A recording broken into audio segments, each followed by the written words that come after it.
Hello, everybody. How are you? It is a beautiful day in St. Helena, so I decided to change up my normal routine where I'm inside and move it on out. Why not? Today we are talking with someone who's just around the corner from me. We're talking with Tor Kenward from Tor Wines today. I'm really excited.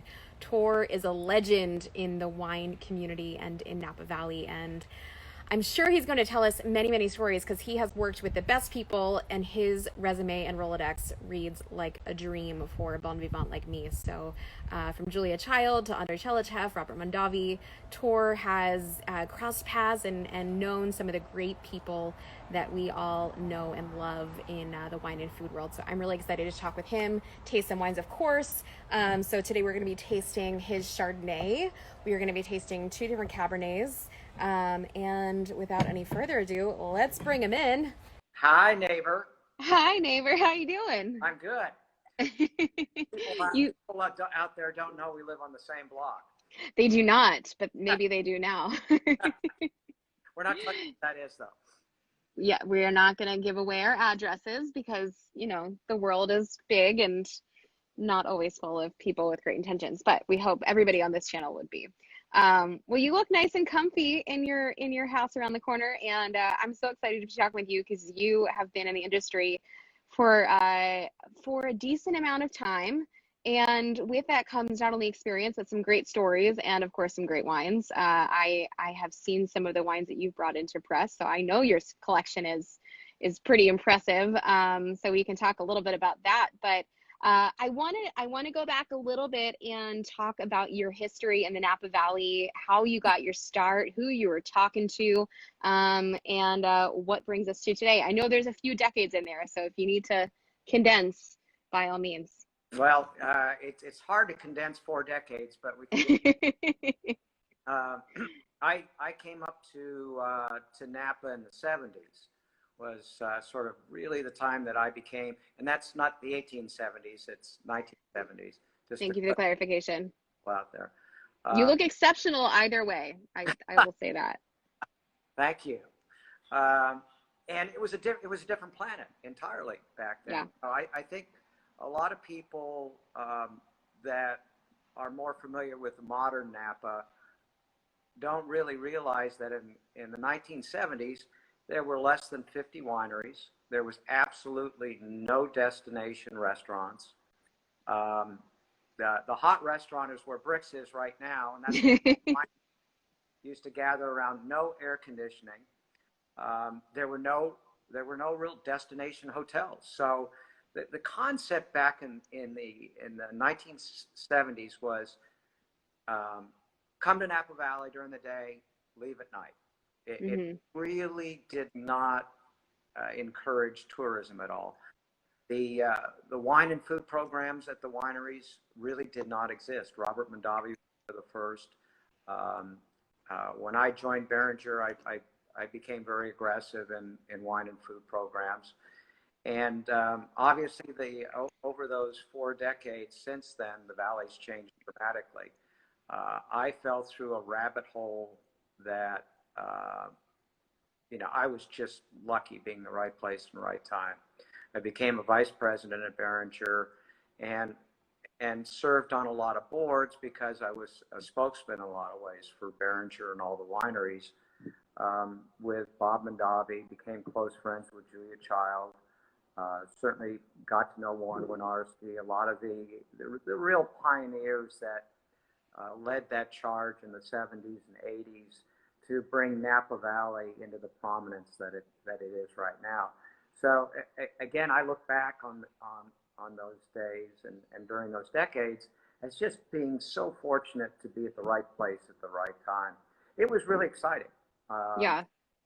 And you had a love of food and wine. I had read that you kind of got into it in the Bay Area, and that's what allowed you to shoot on up to Napa.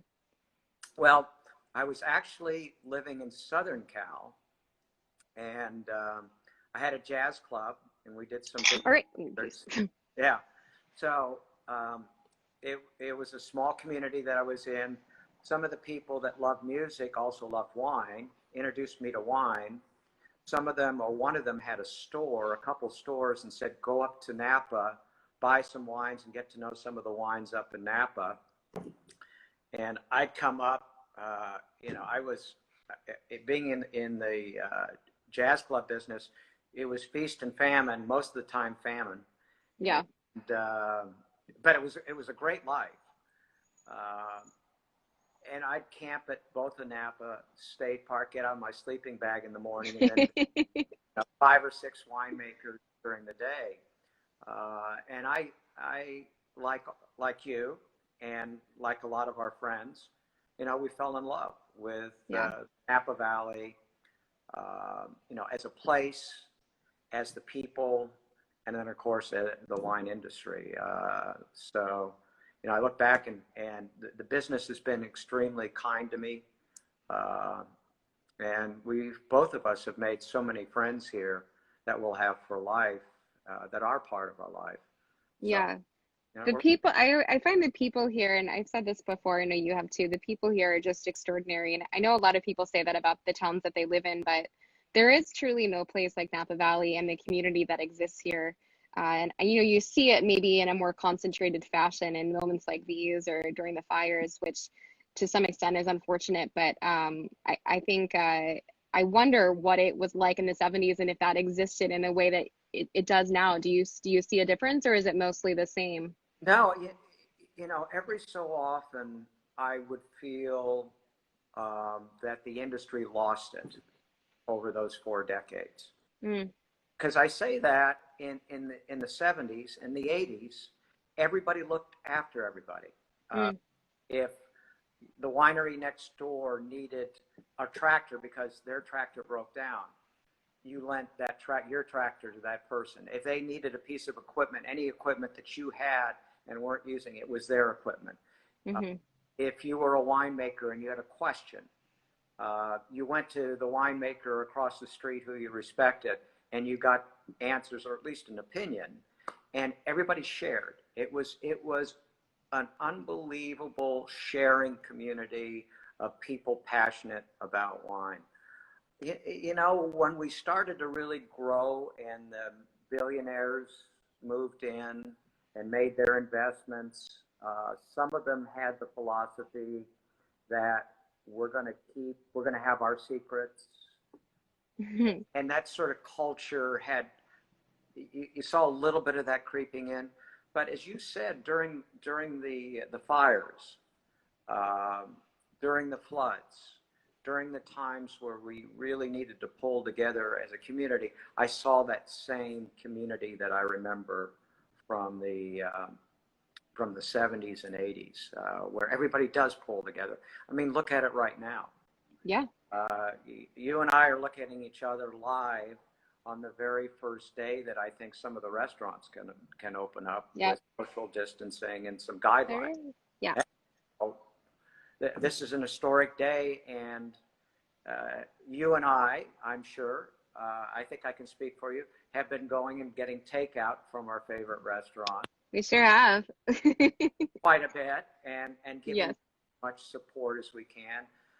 As a winery, TOR Wines has will make a significant contribution to the Sommelier Foundation. So I heard that. Thank you so much. I was just speaking with a colleague of mine, and about not 15 minutes ago, and she said, "Oh, you're going live with TOR. Heather just made a donation to United Sommeliers Foundation." So thank you so much.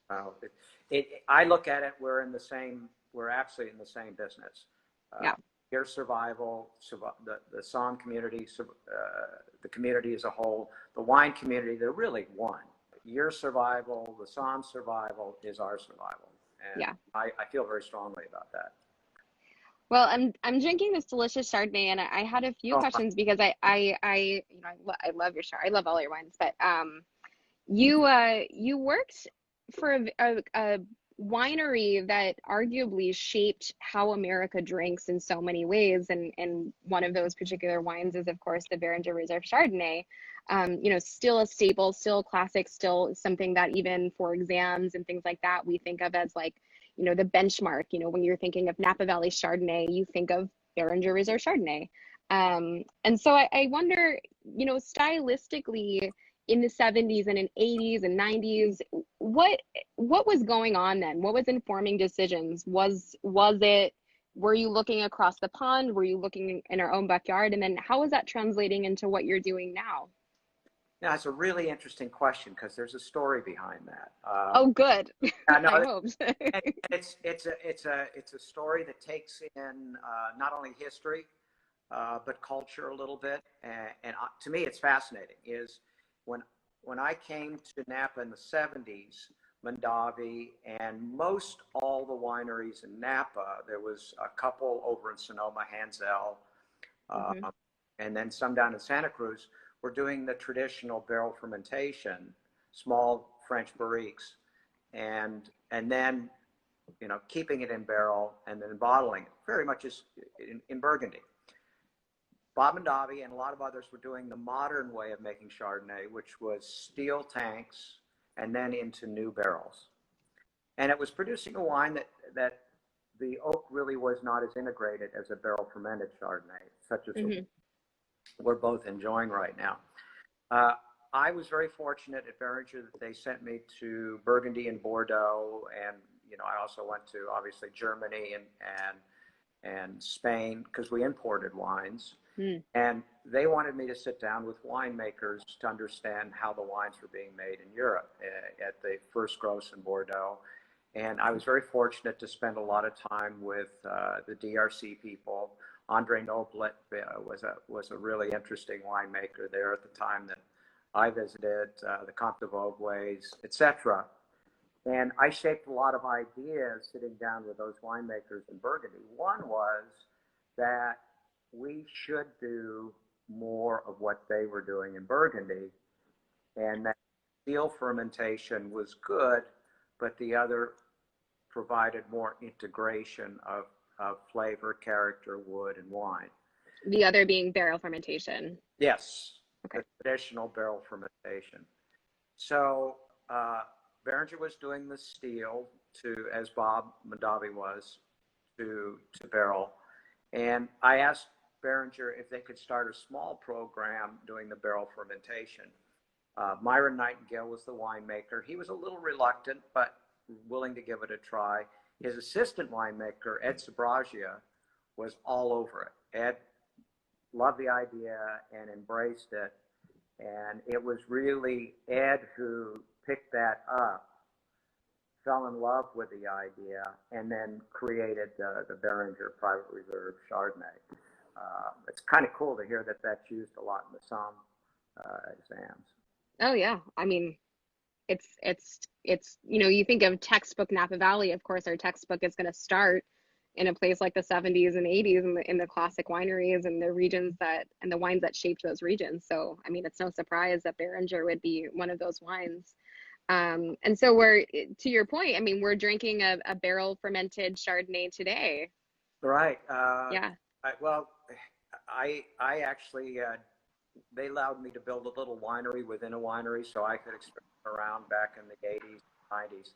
And I had a little barrel fermentation project myself, and I've opened up some of those wines from the early 80s. Very little manipulation, and some of them have held up surprisingly. Yeah. Oh, yeah. Where were you getting the fruit? At that time, I was getting it from Ed's favorite block. Yeah, it used to be the reserve started out in Gamble Ranch, Mm-hmm. which where Gamble is. Mm-hmm. The blocks were much closer to the Silverado Trail, in that little mound where they did that new planting, just next to Screaming Eagle, Mm-hmm. down in that red soiled area. The Chardonnay block was actually right over the hill from that we used to go and get our grapes from. So the block that I used was the block that Ed started to use for the old reserve. So Wow. it was fun. Super cool. I mean, quality grapes going into a wine for an experimentation in the 80s. I mean, doesn't get much better than that, right? Well, it does. I think the whole industry started to evolve backwards, which I find fascinating. Mm-hmm. Modern concept that we were doing in the 70s and 80s to the old traditional Burgundian concept, the whole industry, the high-end part of the industry, started to shift all back to barrel fermentation. So unless you're blocking mallow or doing a different profile of Chardonnay, if a true white Burgundy is your mantra, you are fermenting in barrel. You're allowing it to go through primary fermentation, secondary fermentation, and this is the wine you get. But what's become another little wrinkle in time, and it's curious, again with Chardonnay, we step backwards more than we step forwards. To me, I find this fascinating. We are now, winemakers like myself, Mark Aubert, Helen Turley, Consgard, and so on, have sort of honed in on more the old clonal material that actually came to California a long time ago, the selection, Wente selection, and gone away from the newer Dijon and other new clonal cuttings that have come in and been propagated. Most of California is the new, and they're big clustered. They produce larger clusters, more clusters, usually traditionally a bigger crop than these old heritage clones. So what is being prized now by myself and a lot of my peers is going back and finding these blocks of old shot cluster, some sort of selection of the old Wente. So we've taken it even a geekier step backwards. Yeah. And gone away from new clonal material to old clonal material, old methods away from new methods. And this is where I think the cutting edge Chardonnays in California, and this is how they're made, unfiltered, unfined, sometimes a little cloudy, is I think the pure Chardonnays. I think you would agree, because you have certainly been exposed to a lot of Chardonnay in California. Lucky me. And I'm going to get myself in trouble. A lot of it, if not the majority of it's made to be a cocktail. And I think it's a little on the sweet side, a little bit more of the popcorn, a little bit more of, it's a manipulated wine to a degree. And I always find it unfortunate that some people that I'll sit down and taste with go, I don't drink Chardonnay. You've heard categorically that. Yeah. Oh, 100%. Yeah. I don't drink Chardonnay. And yeah. Try it. A lot of times, if not most all the times, they go, this is really good. And they've been exposed to, a good Chardonnay. A lot of people, because they've had their Chardonnay by the glass in a restaurant from a cocktail styled Chardonnay, are not exposed to Chardonnays like this and some of the other Chardonnays that you know so well.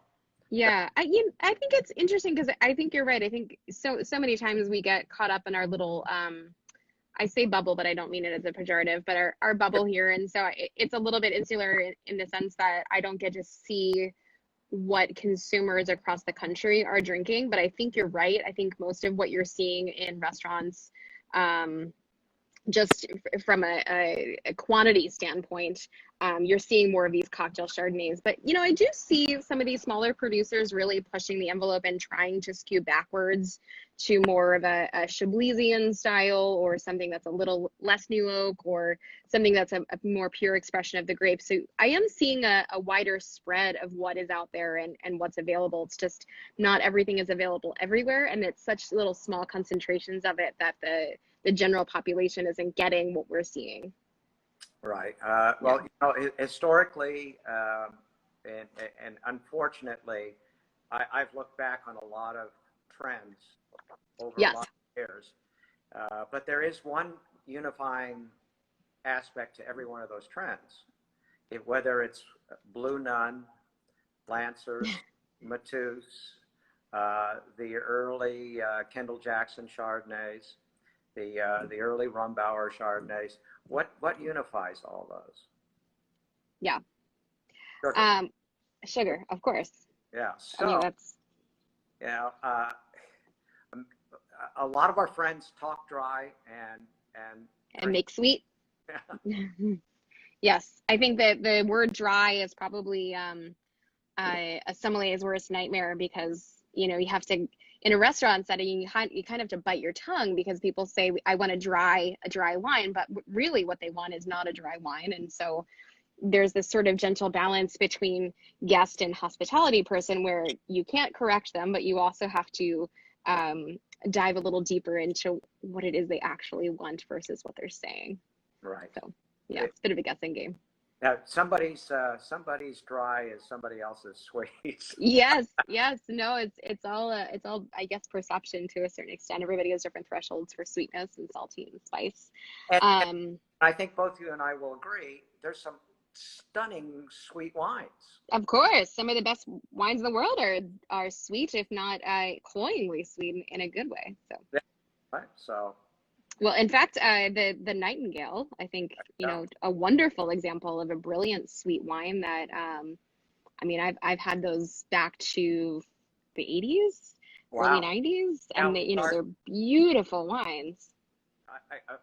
you want a story about that? Because that's a Yes, story. that's why we're here. Of course, I want the story.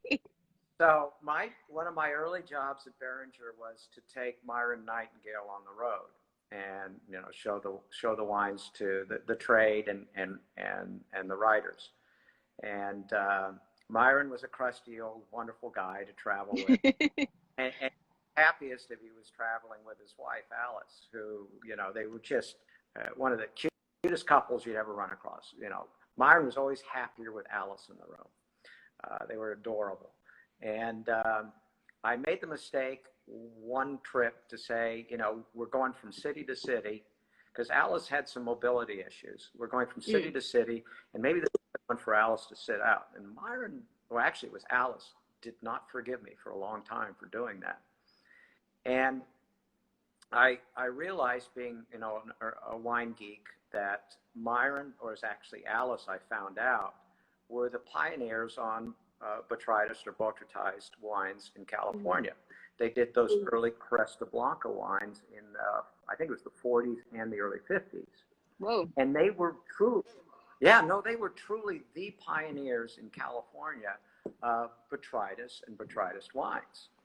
And, I went, wow, wouldn't it be cool if Alice got started on this thing again? And it might get me out of the doghouse. And I went to Myron, and Myron said, Alice, I think would really get behind this if you could sell the company on it, and we presented it to her. So I presented to the company. The company got on board, and Myron and I went to Alice, and she was reluctant because she was still kind of pissed off at me. And by the time we finished dinner and I left their home, she was on board. And that wine is really, Myron sort of as a guiding hand in the back, but that was really Alice's wine. She Really? Yeah, she made that wine. She pioneered. Wow. It. Yeah. So Yeah. Fun story behind it, and they have aged very well. They have, and I think those are some of the most underrated and undervalued wines out there in the secondary market. I think, when people are looking for wines with age, it's not necessarily the first place they look. And I used to love buying them for press because you could get them for like nothing, and they were so delicious. And you'd throw a cheese plate at somebody or some sort of great dessert, and this to cap off an amazing evening with just the classics of Napa Valley with something like an Old Nightingale, and it was just like you couldn't get any better. And I think that's just such a beautiful example of that.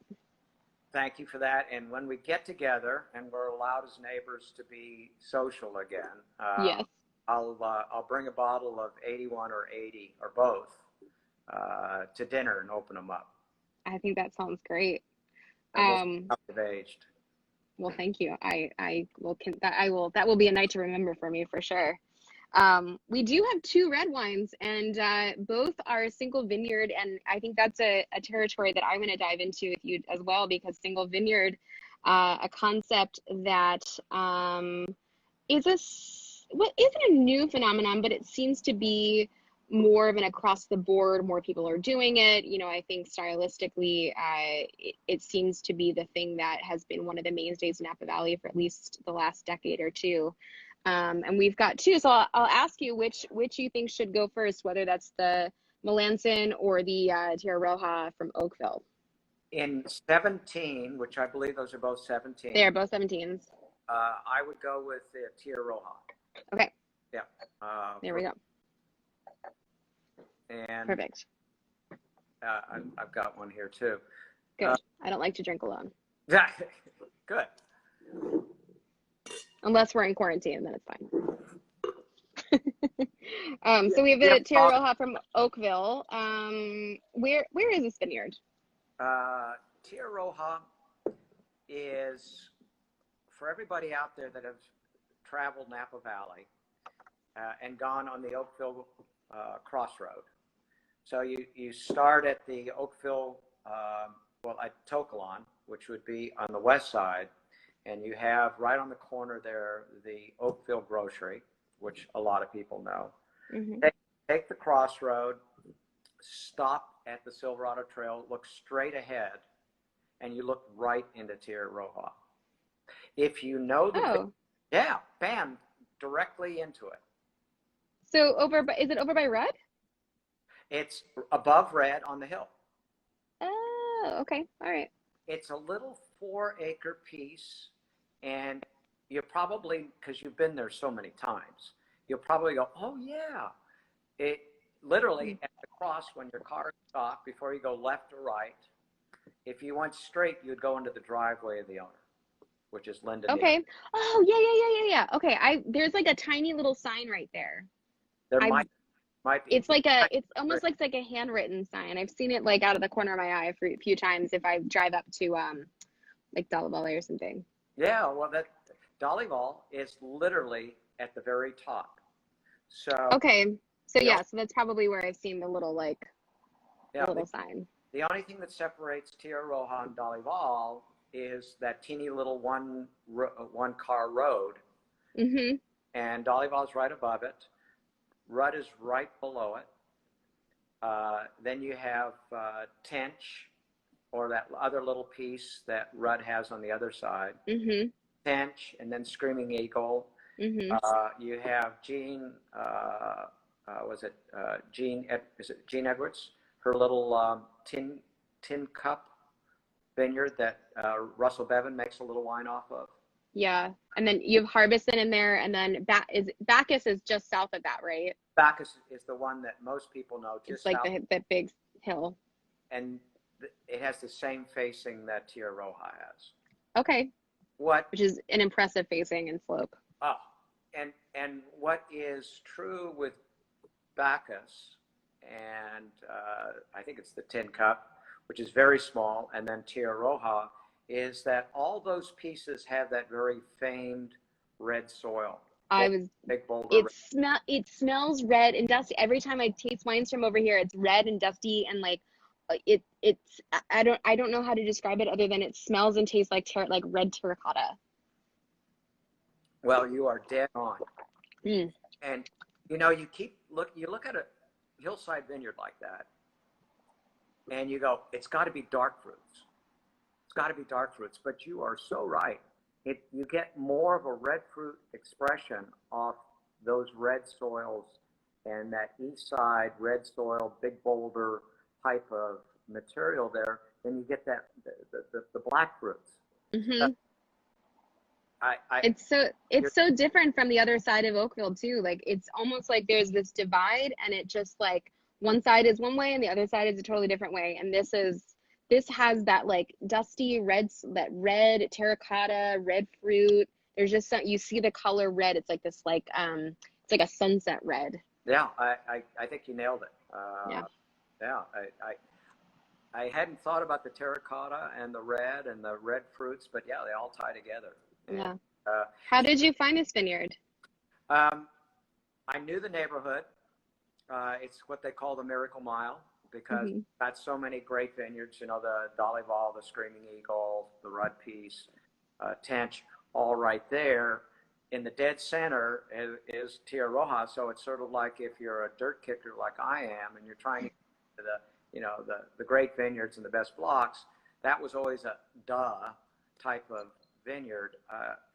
Linda Neal and I were on the board for a charity that we both supported. And I got to know Linda through that charity. And she said, you know, I'm not really totally content where the grapes are going right now. And I said, well, I would be very interested in taking it over if that's okay with you. So I probably shouldn't say this publicly, but we've never signed a contract. It's been a handshake agreement since 2010. Wow. Yeah, it's kind of crazy. Yeah. And are you farming it? Are they farming it? Who's in control there? Well, it's funny. Linda's in complete control, but My kind of lady. And you know, she goes out and she does a huge amount of the work herself. She's got Ruben and his crews who, you know, obviously do the real heavy lifting there. But Linda goes in and does a lot of the pruning, a lot of the suckering. She's a very experienced viticulturalist. What we had is a powwow several years on what we would like to see. And Linda has worked with us very closely on what we would like to have done. So, you know, I think we're at a very good place right now. We've asked for a little bit more thinning and no clusters touching, you know, just the basic good stuff that you need to do. And Linda's working with us on that. So it's sourcing fruit and finding vineyards. I mean, I have heard several different sources in the valley talk about Beringer in the 70s and 80s and finding, you know, being known for finding the best fruit sources. I even heard a rumor, maybe you can dispel it or confirm it, that Screaming Eagle was included in some of those 80s bottlings of Private Reserve. But how involved in the process were you in finding some of these vineyards, and did you, if so, what did you learn? I was very involved in the evolution of the Private Reserve program and then into the evolution of the single vineyard program. And defining what Private Reserve would be for Beringer. You know, Ed made all those wines. And we had, you know, leaders like Mike Moon and Walt Clens who saw this and were completely on board, if not very, very involved themselves in the shaping of the reserve program. But it was certainly something that was very much a part of my job on where we were going, what that reserve program would look like.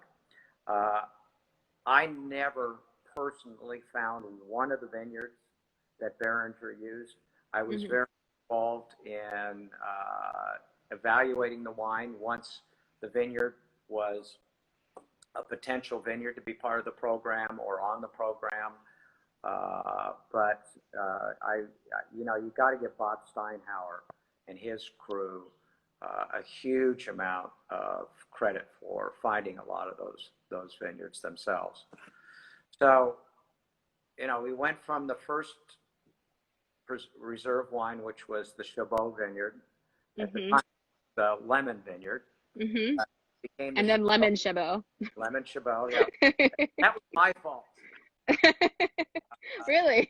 Yeah, we were trying to transition it from the Lemon Vineyard where we started in 77 and 78 and then 79, and she did not want to sell us the grapes because they were divorced with lemon on them anymore. So to make Suzanne Chabot happy with the contract and happy with us, we had to take lemon off and put Chabot on. So, bam.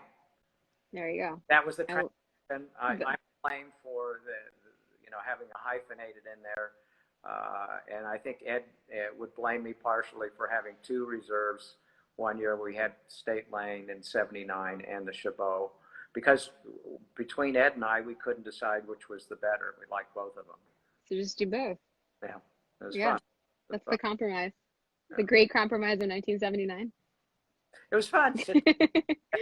Compromise of 79. So in those early years, it was all Chabot, the first reserves, 77, 78, 79 being shared, and 80 being shared.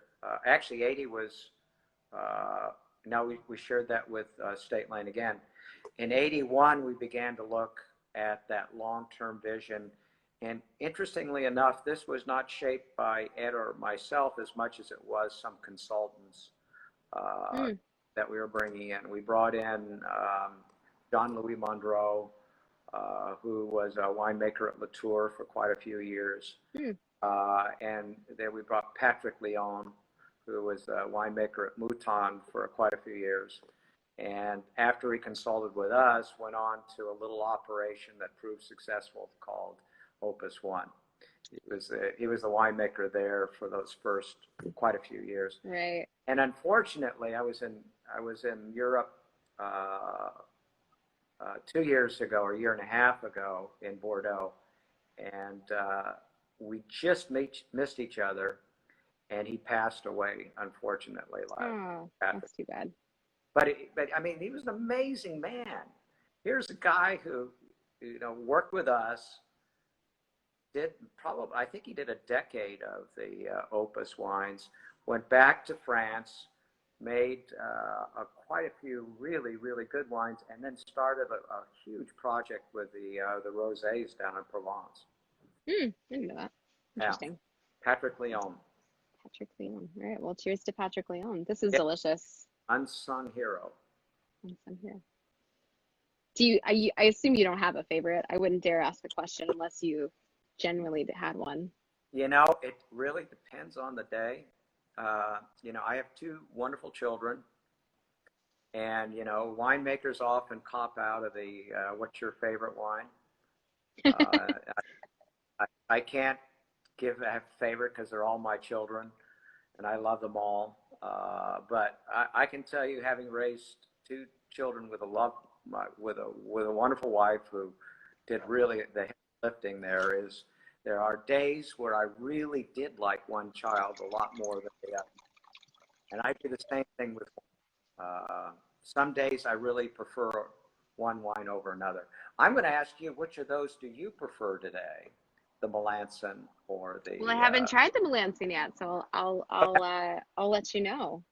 Right. I will say I did use two different glasses because I'm trying out this new stemware, so hopefully it won't change how I feel about them. But I will say generally I love that area of Oakville, that western side, or say the eastern side, and that sort of iron-rich minerality. That's just a personal preference, but I do love the Melanson Vineyard, and I've loved some of the wines that come off of there. So I find them a little bit more generous, and I don't know. I think today I'm feeling a little more stern and brash, so I might gravitate towards the Tierra Roja. There you go. So you're a person too, like myself. There are days where you gravitate toward, a certain profile, and then there's a day where you gravitate toward another one. And yeah, I think that's the beauty of wine, right? I think, if you're, I think it's great if somebody just has a favorite that's a go-to and that, works them every time. But no, there's definitely days where I feel really strongly about a wine, and there's days where I really am not interested in drinking it at all. So I think it's good. It's good to have a big wine fridge with lots of different options to suit my multiple personalities. Amen.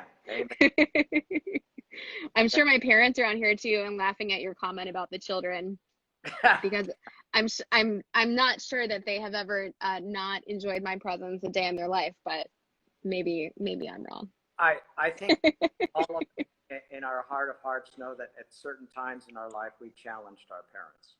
Oh, for sure. Although my mom always said that life without my sister would have been very boring, and I was almost too easy a kid. I never challenged my parents. My mom's saying no favorites here, so all right, we'll see. I sent you a whole bunch of wine, Mom, so I think I'm definitely in the lead. Okay, all right.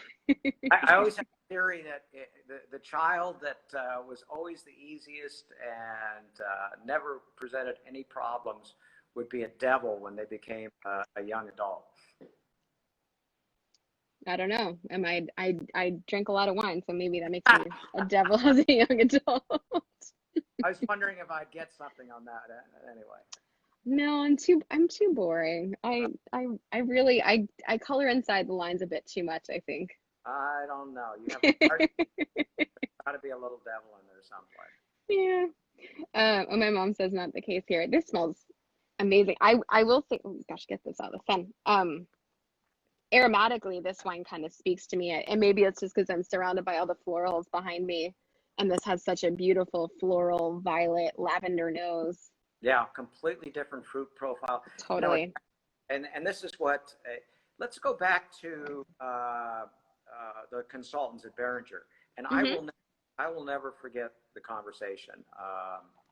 We were sitting around a table, and it was either doing a blind tasting with Bordeaux in there with Napa, or we were looking at different profiles of our own wines. But I do remember what the conversation started to lead into, and it was Jean-Louis Mondreau, and Patrick Leon could have been in the conversation too, but I think it was Mondreau that was making the statement. He said, you know, in Bordeaux, we need to have in our vineyards usually different varieties there. You know, the Cinq-Cépage. In a lot of our vineyards, different percentages. If one doesn't really ripen, ideally we have these others to sort of play with. He said, you know, in California, you have so much diversity in Cabernet, and in most years you can get the Cabernet ripe. What he recommended, if you're going to do blending, is go heavily with Cabernet in different vineyard sites where it has different profiles, and then work hard to put them together. Oh, interesting. Yeah, instead of going, oh, I've got to have this percentage of Merlot or Petit Verdot or, you know, Malbec, which we don't use really that much, Cab Franc, which we do. Instead of trying to mimic the French, he said, don't. Become your own thing, rely on Cabernet, but use it from different places because it has different profiles. That's so interesting, because I think that is such a uniquely Californian way of making Cabernet, right? It is, and it does make us different and unique. Yeah. In that respect. I never considered that before. That's very interesting. Yeah. So thank you, Don Leon. I didn't know that was, you know, where that came from. Here I am 30 whatever years after that, and I'm going, yeah, he's dead on. He's He nailed it. Great job. Yeah. Right. Got that crystal ball. We need to get that crystal ball back and see what's going on. I think it's there, and this also leads down the road of the importance or the interest in single vineyard Cabernets. Yeah. You know, we do have, to a large degree, Napa Valley is a grower's world. You have a lot of these people that own vineyards. A lot of them, like Andy Beckstoffer, don't make a wine; they sell wine. They're growers. It's in that respect, I look at it much more like Burgundy than I do Bordeaux. So you are really relying on, if you're a producer, what you want to do is get into Armand Rousseau's Block and Chambertin. You want Comte de Vogüé's Block and Musigny. You want to have those incredible blocks in very good vineyards or appellation, sub-appellations. And if you look at those Venice maps that Galoni and company put together, you see how really fragmented Napa Valley is. I mean, very much so. Wow. Yeah. Look at all those little teeny vineyards and plots and so on. Tierra Roja, again, only 4 acres. You don't have large tracts, usually, of land that are one contiguous vineyard as you do in Bordeaux. Right. Yeah. There's a good question above. It's been presented to a few different vintners and myself, and I don't have a good answer, but Do you see some sort of Cru Classé system a la Burgundy ever making its way to Napa Valley? You know, I've heard that conversation for 40 years. All right.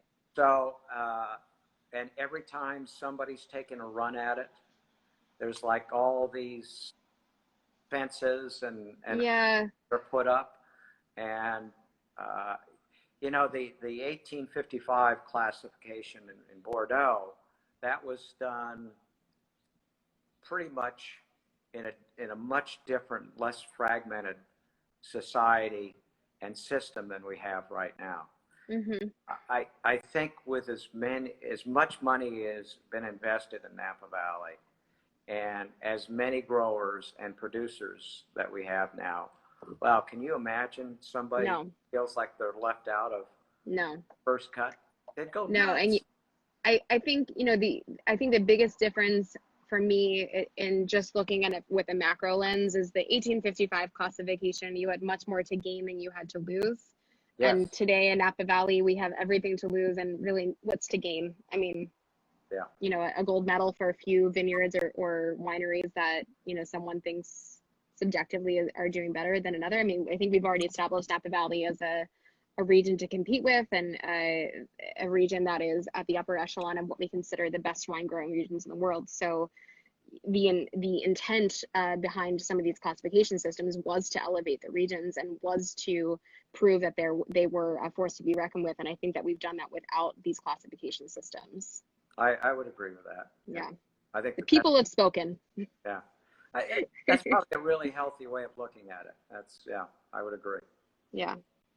What do you think of this wine today? Are you feeling one child over another? I'm in because I and maybe this is part of the way that we both think about it. Is I had a Tierra Roja open over last week, so I was looking at the profile on Tierra Roja, and then I was doing some barrel samples. So about 4 or 5 days ago, I was going through a Tierra Roja thing. And now I'm back working with the 19s, and we've just finished the final on the 18 Melanson. My brain is going really Melanson because I'm trying to understand it and trying to figure it out. We're always trying to figure it out to make the perfect wine. That's just sort of the way we're wired. So I sort of gravitate toward Melanson because that's where my head's at right now. Yeah. I think for sheer enjoyment, tonight, if it was dinner, I might go back to the Tierra Roja just because it's so open and vibrant and fleshy. Mm-hmm. And I would probably drink the open Melanson tomorrow night. I think that's smart. You said we, and I think it's important to note that it's not a proverbial we. There is actually a we in this equation. Beyond just you. And I crashed your live stream the other day. It wasn't you, it was David who was hosting, who sort of heckled me into joining the live stream even though I was in my pajamas, but that's another story. So I joined and I put him in the spot and I said there's 3 of you and there's, you know, 1 of each wine. How was that decision made, and is there a hierarchy, or is it a genuine sort of democracy? There's never a pure democracy anyway. At least that's true. There. That's part 2, which you're doing with Wine Access tomorrow. So maybe we'll hold you to that conversation. No, I mean, please do. Jeff's been with me. Jeff Ames, my winemaker, been with me since really the beginning. Super talented guy. Yeah, super talented guy. Still, and I'm really glad you brought this up because oftentimes, you know, we'll start down the rabbit holes of the history and my experiences and so on. And we probably don't talk enough about Jeff and now David. But Jeff and I, if you ever talk to Jeff, he'll say the same thing. I'm always challenging Jeff to not have to have a different palate, to have a different take on a wine. But our take on wines now, after all these years, is so close, it's kind of scary. So I do have the final say, and I can I can ask the winemakers to go down any rabbit hole I want to, and we often go down a lot of rabbit holes. And I get the final on it. I gave Jeff the It's your name on the label, so. It is, but you have to understand, this is something that I love to do, and I could not think of doing that without Jeff. He made the wines. He knows the wines better than I know the wines. It's almost like, you know, the couple that finishes each other's sentences. We've been doing it that long. I rely 100% on his talent as a winemaker. He knows now each vineyard from a winemaker's point of view better than anybody on the planet. He's got some very distinctive ideas on how he works the press, which is so critical. A lot of people forget how important that is, and what a winemaker's talent that is. To be there and to know when to stop, when to start, what the free run is, what the percentage should be. He spends so much time on these wines, going through each barrel and so on. I mean, I'm a very, very fortunate person to have somebody, one, as gifted and then as committed as Jeff is to the wines in the project. David's come on much more recently, though he reminded me, I think it was just yesterday, how many years he's been with us. Which is? What I'm trying, we were talking about his weight, which he's really stealth right now. And, okay. He came to us when he was in a different shape. Okay. And talking about that, and I said, how long ago was that? I think it might be about 10 years now. Wow. Okay. So that's, crazy. A decade's a long time. That's not a recent acquisition. No. When you consider, you know, I go back, it's probably inside 10 years, but he's been with us for a while. David came with different opinions, which was really, really kind of cool. And David's got a really good palate. So he fit in on the blending and the winemaking table thing. There was no effort at all. I mean, so when we're doing the real criticals, David's always there, and he lends a lot, and occasionally throws in some really good ideas that, you know, everybody contributes. Jeff will throw in some ideas, and that may end up presenting the best wine. Yeah. David's thrown in some ideas that has led us down the road to the best wine too. So, I mean, their contributions, it's really a pretty damn good team. We enjoy tasting together and working together. And I think all of us have great respect for each other for what we bring to the table and how we work together. So I'm glad you brought that up, because oftentimes I don't get to talk about them. And they're really an exceptional team of winemakers. Oh, I mean, I think I've met all three of you on separate occasions, and I think it's interesting to hear you say that your palates have sort of shifted to maybe be more reflective of each other's, but I think your personalities are also different, and how you approach life and how you approach winemaking, which is why I posed the question to David, because, you know, David sort of has this sort of spiritual, there's something a little higher, and, you know, I think it's a beautiful way of doing it. It's clear you have a creative background, and your parents were both artists and bohemians, and you know, Jeff seems to approach it from more of an analytical science standpoint. So to have three different personalities and three different takes on what winemaking is, I think is really interesting. So that's where the question really stemmed from, was who wins out in the end. And obviously it's the creative, which I think is so fitting in so many ways.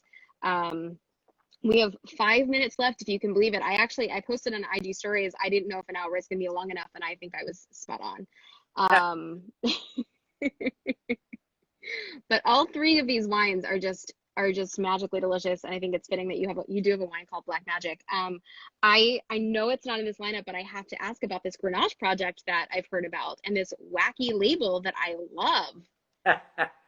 Well, since Jeff and I have the most history together, when we came together in 2001 and got to know each other pretty well, we knew immediately that we were big Rhone fans. And, you know, we consumed a lot of Rhone wine together.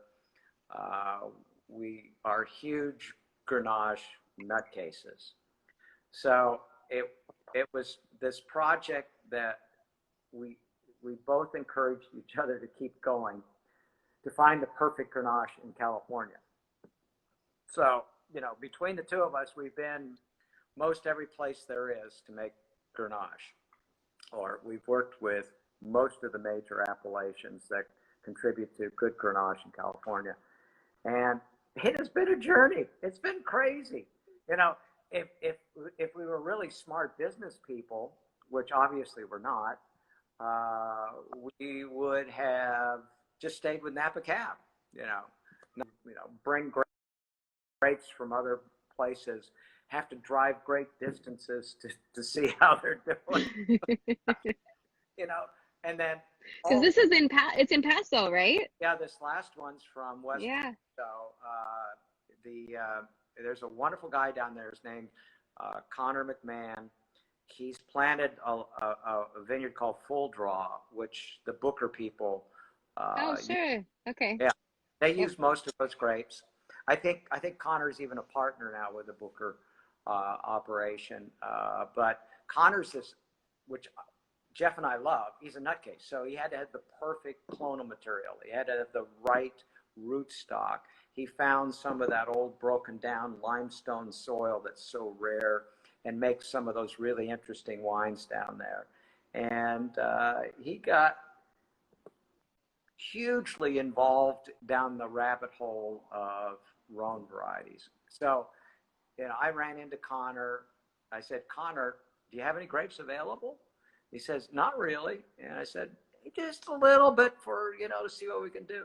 So I finally talked him into it, and that came out to be the wine that you're talking about, which I aptly called Chasing Windmills, because I look at my whole, and Jeff and I'll say both of us, we look at our Grenache experience as a very insane, somewhat crazy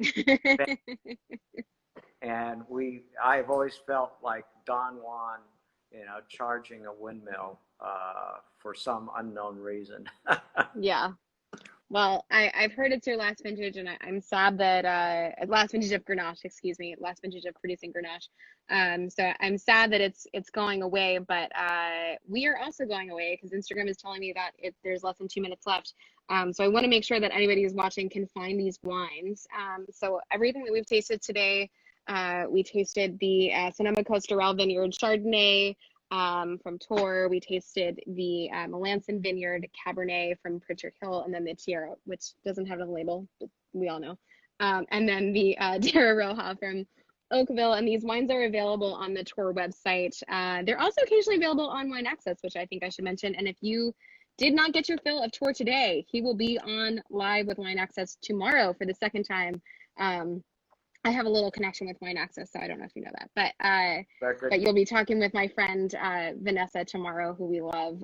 So if you did not get your fill today, you want to talk more Tor tomorrow, tune in for that. But Tor, thank you so much. I can't thank you enough for sharing your stories, for being a part of this valley, for your contributions, and of course for making wonderful wine. It's been a true pleasure to get to know you and spend an hour with you today. So thanks. Cheers, neighbor. Cheers. I hope to see you when this is all over, and this will live on IGTV right after this, and then so if you've just tuned in and you're like, I missed it, it'll live there, and then I'll throw it up on my YouTube channel after. So thank you so much. We'll see you after all this is over, and hopefully have a glass of wine and some Nightingale. Thank you. The Nightingale's coming. Cheers. Cheers. I'll see you soon. Bye. I hope so. Bye.